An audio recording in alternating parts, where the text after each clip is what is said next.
नमस्कार। Chemistry learning for all में फिर से आप लोगों का एक बार स्वागत है। आज हम डिस्कस करेंगे some basic concepts of chemistry का पार्ट 5। इस पार्ट में आज हम डिस्कस करेंगे लॉज ऑफ केमिकल कॉम्बिनेशन के बारे में।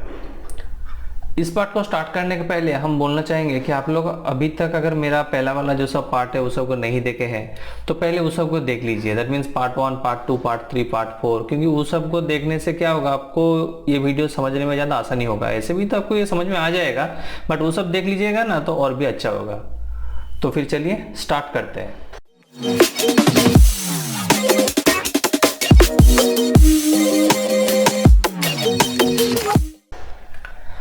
तो सबसे पहले हम लोग डिस्कस करेंगे कि लॉ ऑफ केमिकल कॉम्बिनेशन ये क्या है।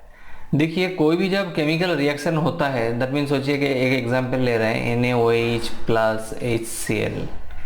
इसमें क्या होगा मेरा, इसमें NaCl एंड H2O फॉर्म होगा। तो ये सब जो रिएक्शन होता है, तो ये सब रिएक्शन ऐसे ही नहीं होता है, ये सब रिएक्शन कुछ रूल्स फॉलो करके होता है।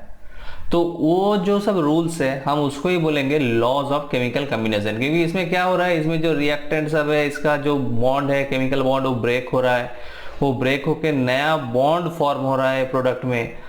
ऐसे ही हम लोग को नया प्रोडक्ट मिल रहा है। तो ये ऐसे ऐसे नहीं होता है, ये सब रिएक्शन होने के लिए कुछ रूल्स फॉलो करना पड़ता है। वही सब रूल्स जो है, these are laws of chemical combination. तो बेसिकली यहाँ पर 5 लॉज है। Law of conservation of mass, first one. Second one is law of definite proportion, and the third one is law of multiple proportion, and the fourth one is Gay-Lussac's law, and the fifth one is Avogadro's law. तो हम लोग ये सभी law को एक के बाद एक डिस्कस करेंगे। अभी हम लोग डिस्कस करेंगे law of conservation of mass. तो लॉ ऑफ कंजर्वेशन मास क्या है? Matter can neither be created nor be destroyed. ये है law of conservation of mass. इसको सबसे पहले दिया था साइंटिस्ट लवोइसियर ने।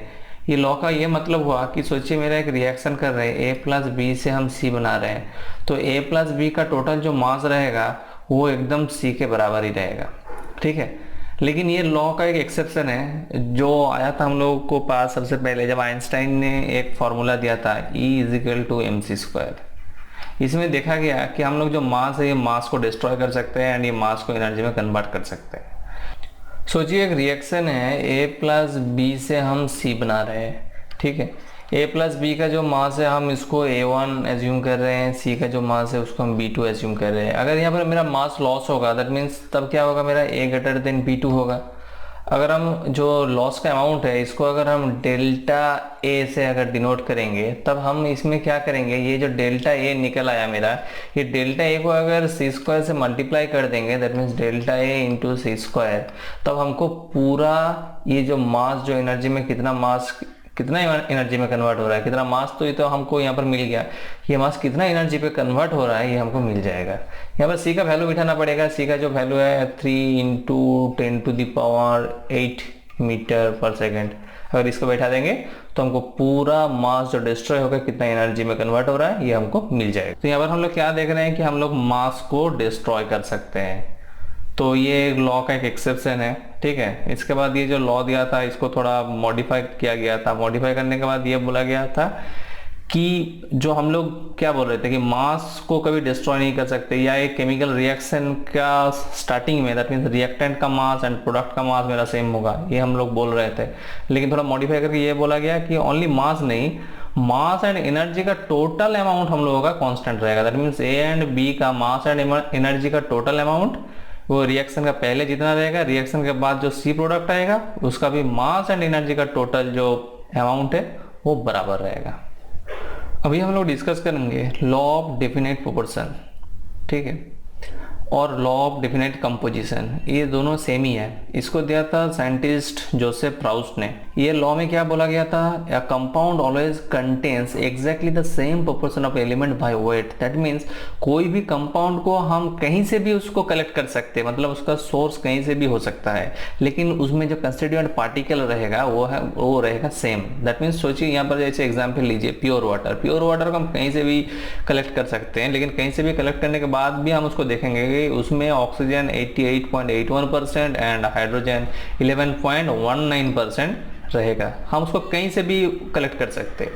लेकिन इस लॉ का अगर हम रिवर्स करेंगे तो वो थोड़ा सही नहीं होगा। दैट मीन्स क्या है, दैट मीन्स हम लोग यहाँ पर क्या बोल रहे हैं कि वाटर अगर H2O को हम कहीं से भी लेंगे तो उसमें 2 हाइड्रोजन एंड 1 ऑक्सीजन रहेगा, ठीक है। लेकिन ये वन ऑक्सीजन रहेगा। लेकिन इसको अगर उल्टा करके बोलेंगे that means 2 hydrogen and 1 oxygen को अगर हम मिलाएंगे तो ये ऑलवेज वाटर देगा। बट ये इसका उल्टा जो फॉर्म है वो सही नहीं है। कैसे सही नहीं है, देखिए हमें 2 एग्जाम्पल लेते हैं। जैसे हम यूरिया को हम क्या जानते हैं, यहाँ पर लिख रहे हैं urea is NH2CO NH2, okay. And और एक एग्जाम्पल ले रहे हैं ammonium cyanate, that means NH4CaNO, this is ammonium cyanate, ठीक है। ये दोनों में अगर देखेंगे तो दोनों में देखिए जो कंस्टिट्यूएंट पार्टिकल का प्रोपोर्शन है वो सेम है, ठीक है। कंस्टिट्यूएंट पार्टिकल का जो प्रोपोर्शन है, देखिए यहाँ पर नाइट्रोजन 2 है तो यहाँ पर भी नाइट्रोजन 2 है, ठीक है। यहाँ पर देखिए हाइड्रोजन कितना है, यहाँ पर 2 एंड यहाँ पर 2, दैट मीन्स 4, तो यहाँ पर भी देखिए 4 है। यहाँ पर कार्बन 1, यहाँ पर कार्बन 1, यहाँ पर ऑक्सीजन 1, यहाँ पर भी ऑक्सीजन 1। तो ये दोनों का कंस्टिट्यूएंट पार्टिकल जो है एकदम सेम है, लेकिन ये 2 जो मॉलिक्यूल है, 2 जो अलग अलग कंपाउंड है, ये डिफरेंट है, ठीक है। इसका मतलब ये हुआ कि जो लॉ ऑफ डेफिनेट प्रोपोर्शन का अगर इसका हम डायरेक्ट जो लॉ है इसको अगर बोलेंगे तो वो सही है, बट अगर इसको रिवर्स करके बोलेंगे तो वो सही नहीं होगा। देखिए इसमें देखिए, अब हम लोग पढ़ेंगे लॉ ऑफ मल्टीपल प्रोपोर्शन। इसको दिया था साइंटिस्ट जॉन डाल्टन ने। इस लॉ में क्या बोला गया, if the 2 element can combine to form more than 1 compound then the masses of one element which combines with the fixed masses of the other element are in the ratio of small whole numbers, ठीक है। इसका भी समझा रहे हैं। सोचिए मेरे पास 2 gas है, एक है कार्बन डाइऑक्साइड एंड ये carbon monoxide and another is carbon dioxide, ठीक है। ये 2 गैस में देखिए जो कार्बन है वो फिक्स्ड है, दोनों में carbon mass of carbon, amount of carbon is fixed. ये लॉ पे ये बोला गया कि जब भी 2 एलिमेंट कंबाइन करके कोई मॉलिक्यूल या कोई कंपाउंड फॉर्म करेगा, तब जिसका मास फिक्स्ड रहेगा उसका साथ जो एलिमेंट रिएक्शन कर रहा है, मतलब जिसका मास फिक्स्ड नहीं है, दैट मीन्स यहाँ पर oxygen and in this case ये ऑक्सीजन, ये दोनों का रेशियो जो रहेगा वो एक होल नंबर पे रहेगा। देखिए इसमें क्या है, हम एक एग्जांपल लेते हैं। देखिए यहाँ पर ये फॉर कार्बन डाइऑक्साइड में क्या होता है 2.66 gram of oxygen and 1 gram of carbon, मतलब इसका जो रेशियो है ये है 2.66। एंड फॉर कार्बन मोनोऑक्साइड क्या होता है 1.33 gram of oxygen and 1 gram of oxygen. ये ऑक्सीजन दे दिया, ये बेसिकली ऑक्सीजन नहीं होगा, ये होगा कार्बन, ठीक है। तो देखिए इसमें भी मेरा रेशियो है 1.33। ये दोनों का अगर रेशियो निकालेंगे तब देखिए मेरा आ रहा है 2:1।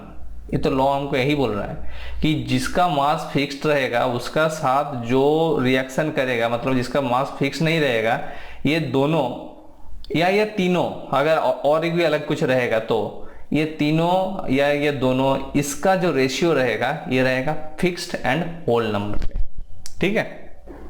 इस लॉ को समझने के लिए हम लोग और एक एग्जाम्पल पे आते हैं। देखिए यहाँ पर और एक एग्जाम्पल है, यहाँ पर है H2O that means water and ये है H2O2 that means hydrogen peroxide, ठीक है। ये दोनों में देखिए, दोनों में जो कंस्टिट्यूएंट पार्टिकल है वो सेम है। यहाँ पर भी हाइड्रोजन ऑक्सीजन एंड यहाँ पर भी हाइड्रोजन ऑक्सीजन। यहाँ पर क्या है, हाइड्रोजन का मास जो है वो H2, मतलब मास नहीं अमाउंट बोलेंगे, 2 हाइड्रोजन। यहाँ पर भी है 2 अमाउंट। यहाँ पर जो हाइड्रोजन का टोटल मास है, यहाँ पर जो मास एंड यहाँ पर जो मास, ये बोथ सेम। जो मास वेरी कर रहा है वो क्या है, ऑक्सीजन का मास वेरी कर रहा है। तो लॉ क्या बोला गया कि यहाँ पर ऑक्सीजन एंड यहाँ पर ऑक्सीजन, ये दोनों का मास का जो रेशियो होगा वो होगा एक फिक्स्ड। तो देखिए इसमें 2 gram hydrogen and 16 gram oxygen reaction करके मेरा 18 ग्राम वाटर बना रहा है। एंड यहाँ पर भी देखिए 2 gram hydrogen and 32 gram oxygen मिलके 34 ग्राम मेरा H2O2 हाइड्रोजन पेरोक्साइड बना रहा है। तो इसमें भी देखिए ये जो 2 ऑक्सीजन है, ये दोनों का देखिए जो रेशियो मेरा आएगा ये देखिए सेम है। इसको अगर इसको करेंगे तो मेरा 1:2 आएगा। तो हम लोगों का जो लॉ है, लॉ हमको यही बता रहा है। अब हम लोग डिस्कस करेंगे गे-लुसाक्स लॉ। ये बहुत ही इंपॉर्टेंट लॉ है। ये लॉ हम लोग को क्या बोल रहा है, देखिए यहाँ पर जो लॉ का और डेफिनेशन है यहाँ पर दिया हुआ है, हम इसको आप लोगों को मतलब बहुत इजीली समझा रहे हैं।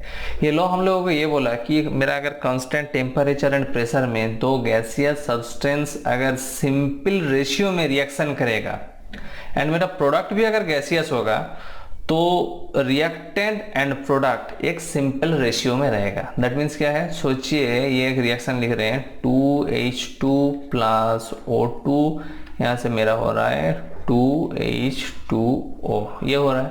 यहाँ पर देखिए जो हाइड्रोजन है ये भी गैसियस है, ऑक्सीजन है ये भी गैसियस है, एंड जो मेरा वाटर बन रहा है ये भी वेपर स्टेट में बन रहा है। दैट मीन्स ये भी गैसियस है। ठीक है, लॉ क्या बोल रहा है कि अगर रिएक्टेड मेरा गैसियस होगा and if they are in simple ratio, that means यहाँ पर देखिए रेशियो देखिए क्या है, यहाँ पर 2:1। ठीक है, मेरा रिएक्टेंट अगर गैसियस होगा एंड अगर वो लोग सिंपल रेशियो में रहेगा एंड प्रोडक्ट भी अगर गैसियस होगा तो मेरा रिएक्टेंट का रेशियो एंड प्रोडक्ट का रेशियो एक सिंपल रेशियो होगा। दैट मीन्स देखिए ये भी प्रोडक्ट है एंड ये तो गैसियस है, इसमें क्या हो रहा है 2। दैट मीन्स मेरा जो ओवरऑल जो रेशियो हो रहा है वो ऐसा हो रहा है 2:1:2। ये एक होल नंबर भी है एंड एक सिंपल रेशियो भी है। ठीक है, अब आप लोग ये जो डेफिनेशन है इसके ऊपर पढ़ लीजिएगा। अब हम लोग पढ़ेंगे एवोगाड्रोस लॉ। तो एवोगाड्रोस लॉ ने क्या बोला, ये लॉ ने बोला equal volume of gases at the same temperature and pressure contains equal number of molecules. इसका मतलब ये हुआ कि अगर मेरा टेम्परेचर एंड प्रेशर कांस्टेंट रहेगा तब equal volume of gaseous substance में नंबर ऑफ मॉलिक्यूल सेम रहेगा। मतलब सोचिए अगर मेरा टेम्परेचर एंड प्रेशर कांस्टेंट है, मतलब सोचिए हम लोग एसटीपी में कुछ रिएक्शन या कुछ ऑब्जर्वेशन कर रहे हैं, ठीक है, एसटीपी मतलब स्टैंडर्ड टेम्परेचर एंड प्रेशर में।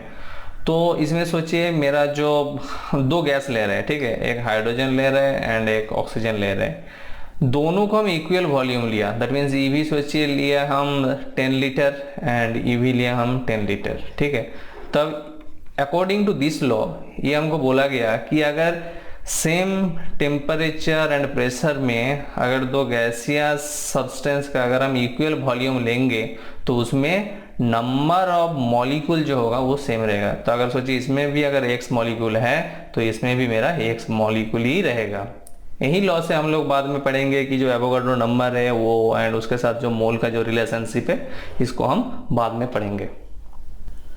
आई होप कि आपको ये वीडियो अच्छा लगा। अगर आपको मेरा ये वीडियो अच्छा लगा तो मेरा जो चैनल को ज़रूर सब्सक्राइब कीजिएगा, मेरा ये वीडियो को लाइक कीजिए, कमेंट कीजिए एंड शेयर कीजिए, क्योंकि शेयर करने से क्या होगा, ये मैक्सिमम नंबर ऑफ स्टूडेंट तक पहुंचेगा एंड वो सबको हेल्प भी होगा।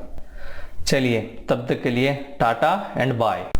मेरा बाकी सब वीडियो को देखने के लिए स्क्रीन पे आया हुआ लिंक पे क्लिक कीजिए एंड वीडियो को देखिए।